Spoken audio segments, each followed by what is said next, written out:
Musical musings, musical musings, musical musings, musical musings. Hello and good afternoon. Welcome back to our latest episode of Musical Musings. We air this program every Wednesday at 1 p.m. And we will bring this program to you from Rajamakan University of Technology, Peranakan, and it will come to you in two parts. For the first part of our show, I will give you a song that we're going to talk about for today. We'll discuss the artist that performs the song, as well as the basic idea behind the song, what the song is about. We'll then go ahead and listen to the song, and after that, we will come back here to the program, and for the second part of the program, we will go through the words to the song, the lyrics, and we'll talk about anything that might be difficult to understand. Any slang, any idioms, anything like that could be a little hard to understand. So that's what we'll talk about in the second part of our program. Then we'll get to the news and the latest updates from the university as always. Musical musings, musical musings, musical musings, musical musings. Welcome, everyone. My name is Gary Gray, and I am your host for the Musical Musings program. I'm an American English teacher here at Rajamakan University of Technology, Peranakan.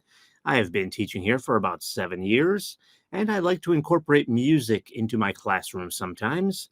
And so for that reason, the program I'm hosting for you is about music. So as I said in our introduction, each week we will discuss a particular song. Today's song is going to be Space Oddity by David Bowie. David Bowie, or David Bowie. Different people will pronounce it differently. I believe it's actually supposed to be pronounced Bowie, David Bowie. I always pronounce it wrong myself, not because I don't know his name, but I used to live in a town that was called Bowie, and it's all spelled the same, B-O-W-I-E. And his name is David Bowie. But you will hear some people say Bowie, including me sometimes, even though I know better. I know his name. All right, so David Bowie was born David Jones in 1947 in London. I cannot find a good reference as to why he changed his name. My guess is so it didn't conflict with another singer. There was another singer by the name of Davy Jones, and David Bowie had been around for a long time because he started performing in 1963. So I don't know if Davy Jones goes back before then, but pretty darn close to around the same time. So it could be that. That could be one reason. The other reason could just be because David Bowie was a very unique individual, unique style, unique hair, would wear makeup back in the 1980s when it wasn't really a thing for guys to wear makeup. It's more common now, especially here in Asia. But back then, no. I mean, some musical performers would in a certain style, and it would usually be more towards the mid 80s. David Bowie was doing that late 70s, early 80s. So he was a very unique person. And that name, David Jones, is very much not unique. David is a very common name for English-speaking boys to have. And the last name, Jones, is one of the most common last names in English-speaking countries. Not just England, but also like in America. Jones and Smith are two of the most common names. So it's very possible that David Bowie just didn't want to be David Jones because it was too boring. So I'm not sure where he came up with Bowie from, but that's the name he has. That's the name he went with. So David Bowie. Again, born in 1947, he started his professional music career very early in life. He was only about 16 years old. He started in 1963. And I'm guessing probably because of his unique style, didn't catch on really quickly. So it took a while for him to become popular. He didn't have really any big hits or anything for the first several years, but he didn't give up. He kept at it. And in 1969, he had what is mainly considered to be his first big hit. And that's the song we're doing today, Space Oddity. So his fame grew pretty slowly, but very steadily. I mean, he just got more and more and more and more famous. And in the 1980s, he was actually pretty much iconic. I mean, you talk about any sort of Western singers like from that time, like Madonna, Michael Jackson, people like that. David Bowie was probably a little less popular than those most popular ones, but only a little bit. He was extremely popular. So his career is very interesting because it went up fairly slowly. And because of his uniqueness, it also came down quite slowly. He was popular all the way through the rest of his life. Unfortunately, he passed at a relatively young age, 68. I mean, he wasn't that young, but and that was in 2016. But he was still very active at the time. So even though that's not that young, it was still quite a surprise. People were shocked when they heard the news that David Bowie had died. And again, that was in 2016. So again, his fame slowly built, and he really started to become famous around 1979, and then by 19 and then it just kept building. In fact, even just by 1981, even though I said his fame kind of grew somewhat slowly, it wasn't that slow. By 1981, he was actually collaborating with some of the biggest bands around. Like he did a collaboration with Queen to do the song "Under Pressure," which is a great song with these two collaborating, David Bowie and the band Queen. And he did some really interesting collaborations too. He did a collaboration with Bing Crosby, who was much older and was a kind of a old 1950s style singer, and he collaborated with Bing Crosby to sing a Christmas song. It was really popular. It was really nice. It was good. And given how wild and crazy David Bowie is kind of thought to be, him doing Christmas music seemed really weird, but it came out very well. It was a great song. He and again, Bing Crosby is the name of the other guy. He and Bing Crosby did that. All right. So again, even after he peaked, David Bowie remained very popular. And it's because it's really because of the character he created. It wasn't just singer. He was into fashion and he did some acting. He was also pretty active politically. You wouldn't hear him speak out really too much in favor of this candidate or that candidate, but he made his positions pretty clear on certain things. And he had a lot of people that I wouldn't say they just would follow whatever he said. Of course, I mean, think for yourself. No one should do that. But I mean, they listened to him. They respected him because even though he kind of came across as this crazy guy sometimes, it was clear that he was also very serious when he was talking about those political issues. So he came across as someone who knew what he was talking about. So even though he's this crazy rock star, people kind of did listen to him, at least a little bit. At least his fans would listen to him when he would talk about political issues. So he was pretty active in that as well. So he kept himself very relevant, would be the word that we use. That means that you're still important to society. He kept himself relevant even after the peak of his musical career. And by the way, his music a lot of people still love it to this day. So even though it peaked and came down, it's not like it became nothing. No, people still love listening to his music to this day. All right. So again, the song we're doing today is Space Oddity. And you may be familiar with a movie called Space Odyssey. Yeah, that's where he got the name from. He got the name from Space Odyssey, and he called it Space Oddity. And there's, nothing mysterious about this song. Sometimes we have songs with these weird meanings. What's its, what is the point of the song? What are they trying to say? And is there some deeper meaning to it? No. Nope. This came out in 1969. This was shortly after America sent the first man to the moon in the Apollo 11 spaceflight mission. And so David Bowie wanted to kind of capitalize on that and do a song about space travel. That's all this is. Song about space travel. There's one character. His name is Major Tom. And sadly, he gets lost in space. His spaceship gets lost. If I remember correctly, it's not clear why. We just know that he's gone.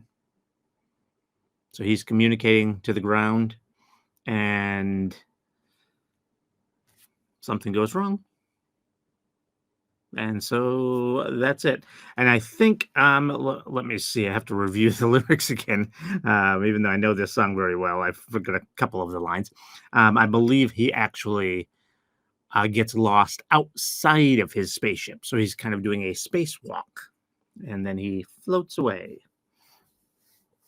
Although it's not clear, because there's, again, if I remember the lyrics correctly, we'll go over that in a few minutes after we hear the song. There's a little bit of a contradiction there. So it's not clear, but all we know is Major Tom is gone. He doesn't come back. So again, nothing crazy about this song. We'll go through the lyrics. There may be some phrases, some words that you may not understand, which I'll have to explain. Like maybe you don't know what ground control is when we're talking about space flight. So we'll go over those. We'll go over some of these words. All right, so let's just get to the song now. As always, those of you watching on YouTube, we cannot embed the video. So you will see a link in the upper right-hand corner. Go ahead and click on the link. And then once you're done watching the video, pop back over here for a discussion of the lyrics.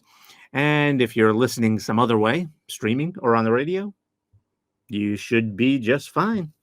So let's get to the song. Musical musings, musical musings, musical musings, musical musings. Okay, welcome back. That was Space Oddity by David Bowie. And that's a song about space travel. It's as simple as that. Like I said in part one, there's no big mystery to this song. It is what it is. Okay, so let's go through the lyrics. So we start out right away talking about ground control, which I mentioned before we listened to the song. Ground control to Major Tom. And then we repeat it, ground control to Major Tom. So ground control, when you're talking about space flight, that's that. I don't know how many of you have even seen the movies that would show this, like Apollo 13, or maybe if you've seen some film from when the Space Shuttle Challenger or the Space Shuttle Columbia had their disasters. There's this big room where all of the people sit that are controlling the flight, that are watching the flight. You'll have like a ground control officer. You'll have a bunch of scientists. You'll have people tracking all kinds of data from the flight. They all sit in this one big room. That is ground control. So ground control to Major Tom. Take your protein pills and put your helmet on. Okay, that seems pretty simple. Take your protein pills, put your helmet on. All right, the protein pills, back in the early space flight, they used to have a lot of their food and stuff would be in pill form, which from what I understand was pretty gross, but that's what it means when it says take your protein pills. That would have been how he ate. And put your helmet on. Okay, nothing mysterious there. Ground control to Major Tom. Commencing countdown, engines on. All right, commencing countdown, engines on. Engines on, that should be easy, right? We turn the engines on. Commencing. To commence something means to begin it. So commencing countdown means we're starting the countdown. 10, 9, 8, 7. We're starting the countdown. Okay, check ignition and may God's love be with you. Okay, check ignition. Ignition, that's when you light something or start something that burns, like a car. I mean, new electric cars don't burn gas, but most cars burn gas. When you start it, that's the ignition. So check ignition and may God's love be with you. That's just something in Western cultures that we might say when we're wishing someone good luck. God be with you. May God's love be with you. Something like that. That's just a saying that we have. It kind of means good luck. Hope everything goes okay. Okay, we continue on. This is ground control to Major Tom. You really made the grade, and the papers want to know whose shirts you wear. Okay, you've really made the grade. Okay, here's a saying you may not understand. To make the grade means that you succeeded. If you think about it literally, to make the grade means you earn the grade probably that you've been trying to get. So that means you did well, you succeeded. So to make the grade just means you succeeded. So you've really made the grade, so you've really succeeded. I remember back then, I mean, even now there aren't many astronauts. I mean, probably less than 100 in any country that actually has astronauts. But back then there were even fewer. So here's Major Tom. He's an astronaut. So he really made the grade. The papers want to know whose shirts you wear. When they say whose shirts, they're obviously his shirts. They mean who made them.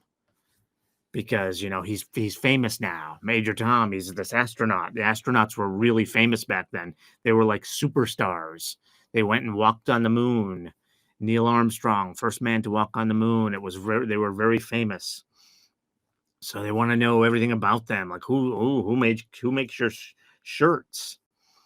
Okay, and then the next line says, now it's time to leave the capsule if you dare. The capsule is the part of the spaceship that the crew sits in. If you've seen like the space shuttle fly, if you've seen pictures of that, you got these two rocket boosters, you got this big giant rocket, you got the thing that looks kind of like an airplane. Well, where the crew sits, just a little tiny space up at the top. Just a little tiny space. So a capsule is where the crew sits. So time to leave the capsule if you dare. So this is why I think he's going for a spacewalk. And you'll see as we go on with the lyrics, it seems like that. But then there's another line in there which kind of contradicts it. And I don't think David Bowie was really thinking that too much about that to make sure it's all consistent. I think it's fine. It's fine. It's just a small kind of weird thing when you're trying to figure out what's going on here. All right, so it's time to leave the capsule if you dare. In other words, it's go for the spacewalk if you dare. In other words, it's going to be dangerous. This is back in the 1960s when this was not very common. All right, this is Major Tom to ground control. So now it's Major Tom talking to ground control. I'm stepping through the door and I'm floating in a most peculiar way. So he leaves the capsule and he's floating. When he says a peculiar way, a most peculiar way, what does that mean? Peculiar just means weird. So, you know, we as people are used to gravity, staying on the ground. So he's floating away. So he's floating in a most peculiar way. And the stars look very different today. Okay.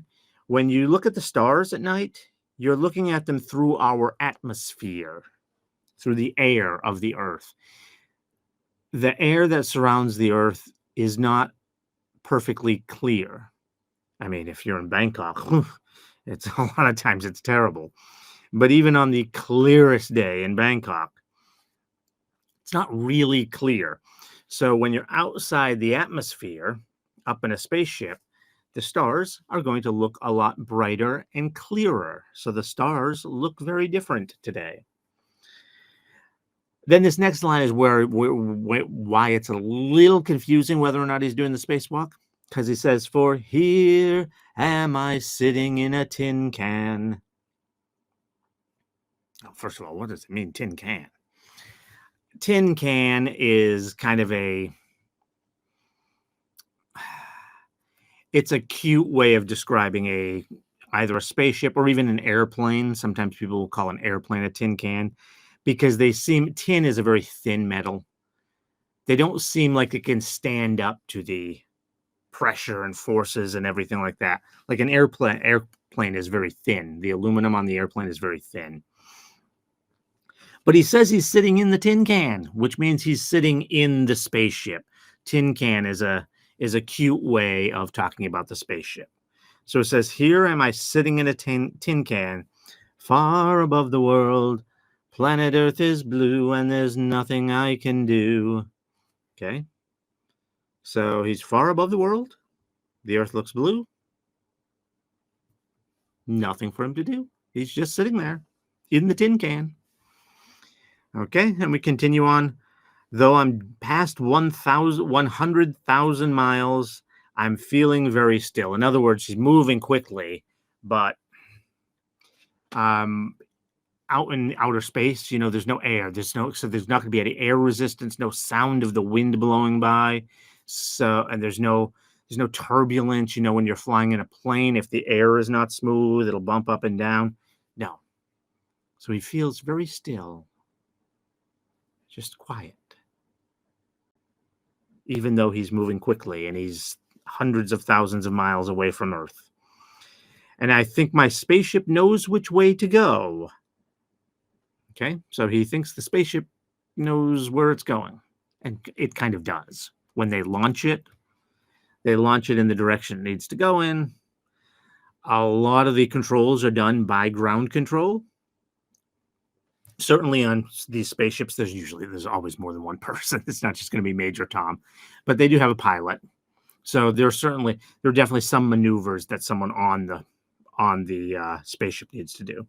But a lot of the stuff is automated or controlled on the ground. So there's some truth to that when he says, "My spaceship knows which way to go. Tell my wife I love her very much. She knows." Okay.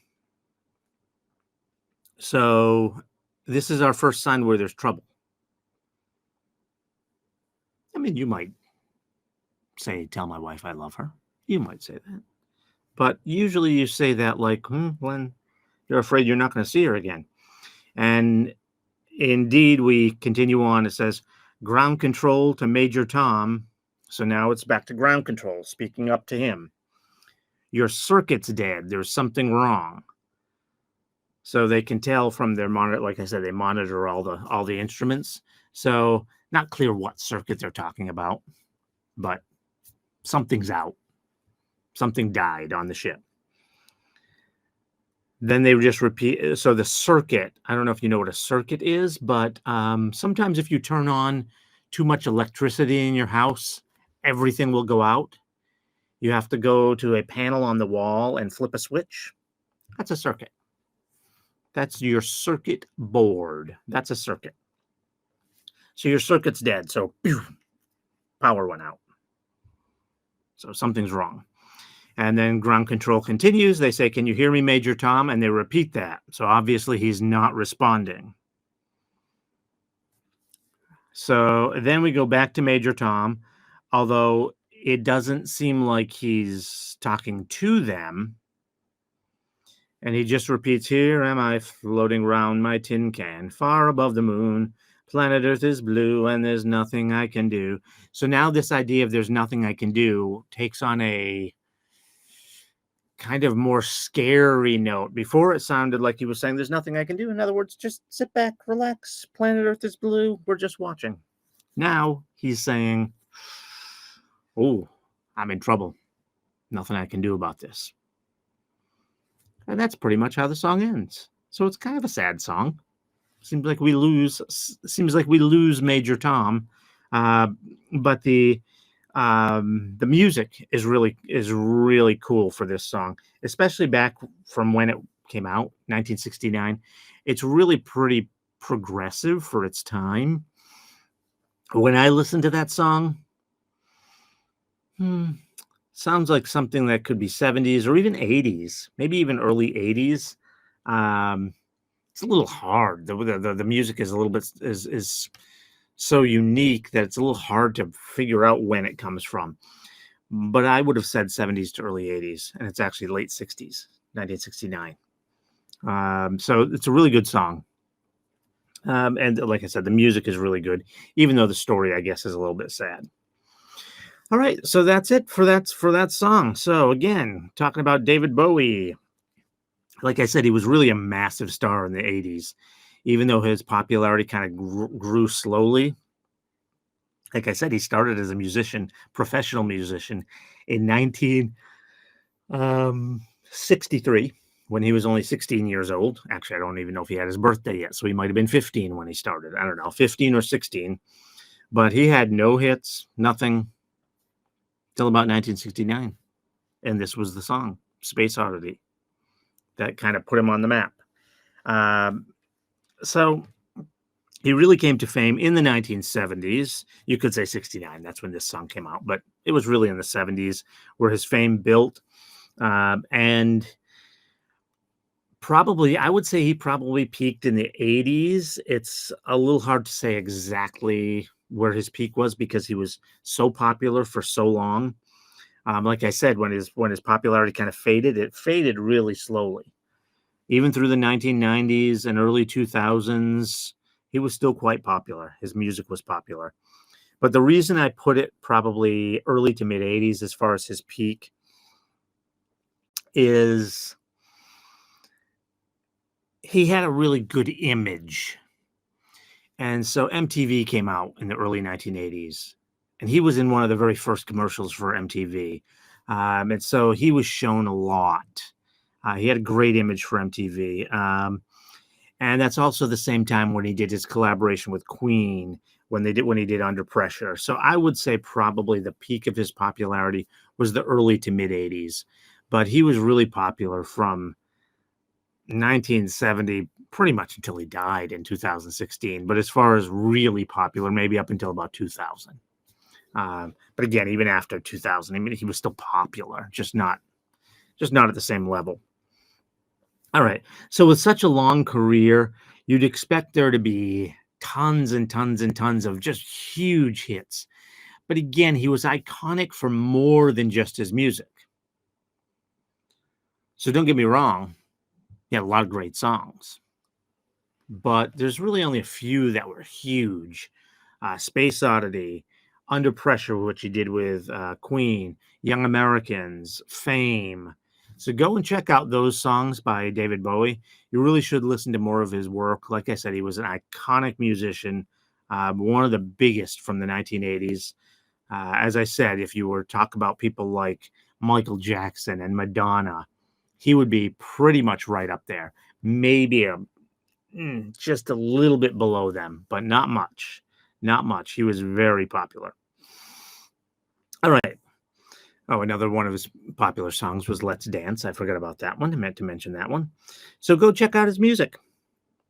Like I said, he was an icon in the music industry and even beyond, fashion, acting, all sorts of things.